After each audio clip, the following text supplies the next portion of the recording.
Hey YouTube, Christo here, back with another video for you. I wanted to do a top 10 list. I really like top 10 lists, and I know a lot of viewers really like top 10 lists. I love watching them.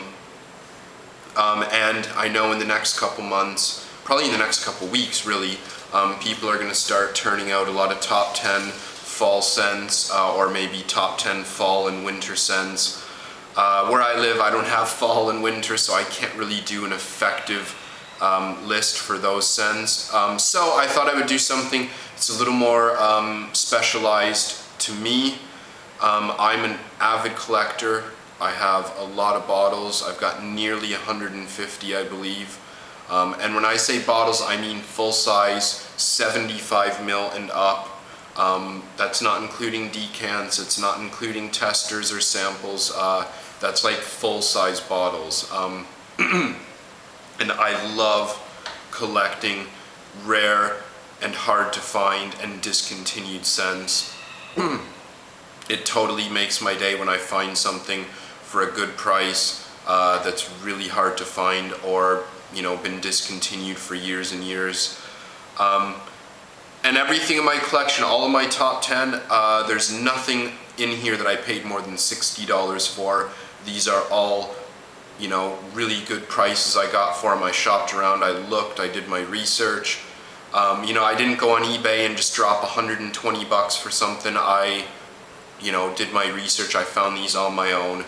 So these are all discontinued, and all of them are special for something or other to me. Now, I'm going to look at where they stand based on the quality and based on availability, okay? In that respect, that the more difficult they are to find, that's more beneficial, okay? So for example, something that smells nice, but is pretty easy to find, it's gonna be on the other end of my scale. Something that is really rare, that's really hard to find, that smells good, will be much closer to the front of my scale. And I'll mention each one, general price range, and why I put it in my list. So I'm going to do this in two parts. I'm going to do 10 through 6 and then 5 through 1. So make sure to check out the other half as well. So let's start in on it. Number 10. This is such an underrated scent. This is literally the cheapest bottle in my collection. This is Diesel Plus Masculine.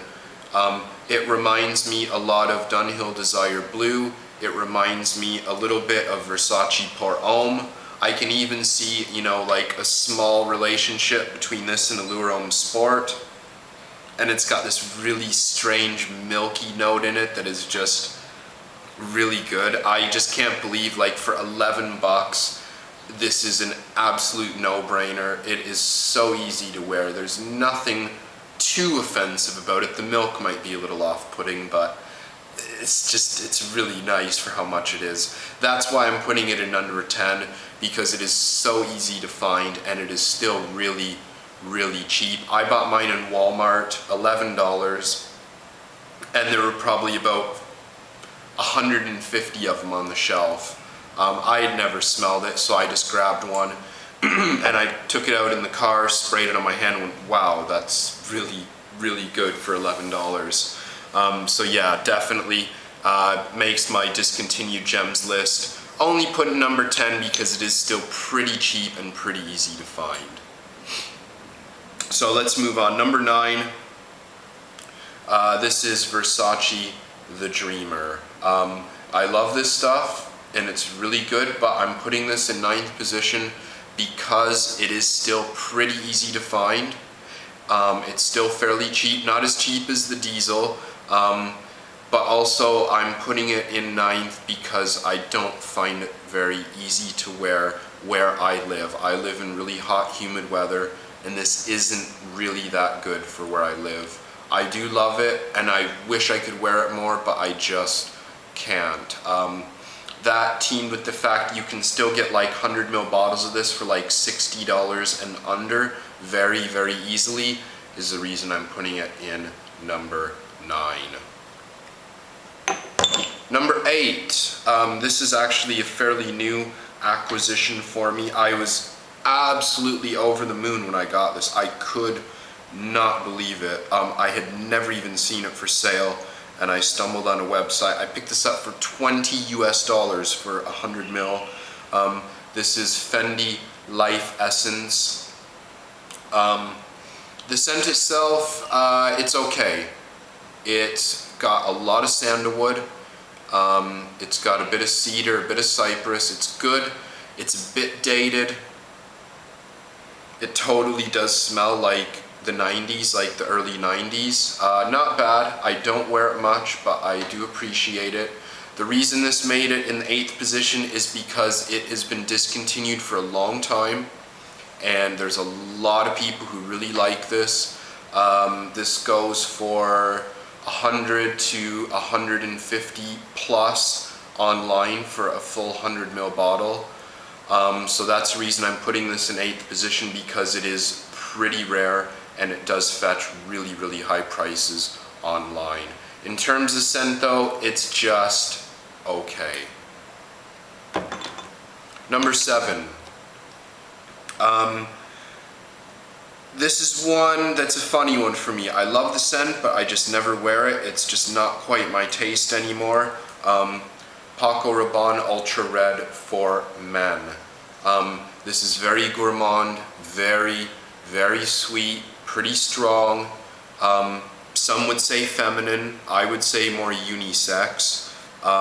It is good, but it's just not really what I'm into anymore. When I first got it, I loved this. I thought it was great, but kind of growing out of it a bit. I'm putting this in 7th position because it is kind of hard to find, but the prices still aren't, you know, stellar yet. They're still still not too bad. You can easily pick up a 100 ml bottle of this for under $100, so it's definitely not that rare yet.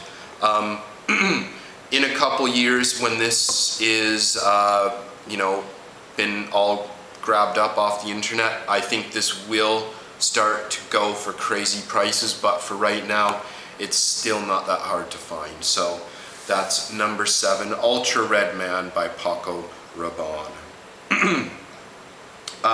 Number 6, this one, man, I love this a lot. But I had to put it in 6th position because it's still pretty easy to find. Yves Saint Laurent Body Kouros. This stuff is just so amazing. There's nothing quite like it I've ever tried. It's sweet, it's very sweet, but at the same time it's quite masculine. It's got the same Kouros backbone to it, but a much sweeter, smokier feeling to it. There's incense and eucalyptus, benzoin, cedar, I believe, and it gives like this aura of like freshly baked like cookies or something. It's just really quite amazing. I really love it. It's kind of the smell you would expect to come out of, like, you know, a French bakery or something.